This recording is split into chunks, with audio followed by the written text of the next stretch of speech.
we did a lot of fun stuff in putting together this track. One of the things, which you see in front of you here, is a little homemade Van de Graaff generator. There's a lot of electricity in this movie, lots of sparks, lots of arcing. So we did a lot of experimentation to create those sounds.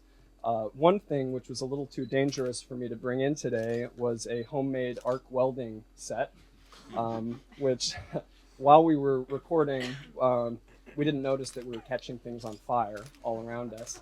Um, so I decided not to bring that here to Dolby Labs today. Instead, we have this Van de Graaff generator, which is still a little dangerous. Anybody with pacemakers may want to move a seat back.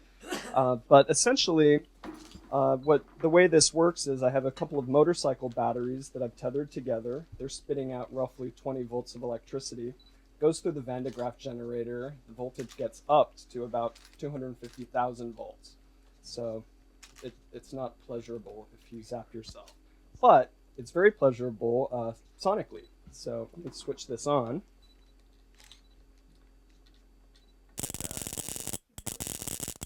Flash, maybe not. But the guy itself is not the flash. You can smell it going.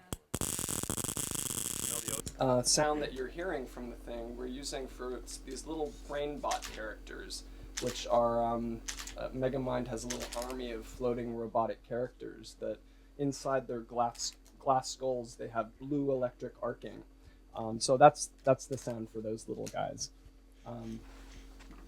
So let me introduce our first clip. You're going to see these little BrainBot characters. You'll hear a little bit of their arcing in the scene.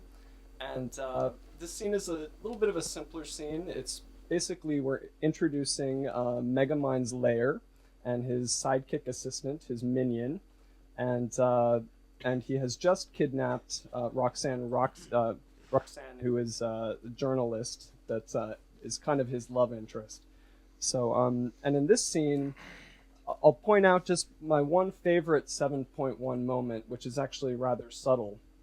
Megamind is kind of taunting his captured journalist love interest, and he's swiveling around her on a rolling chair, and you'll hear him go from left to left surround, left rear, right surround, and then back over to the right side of the screen. And so keep your ears open for that.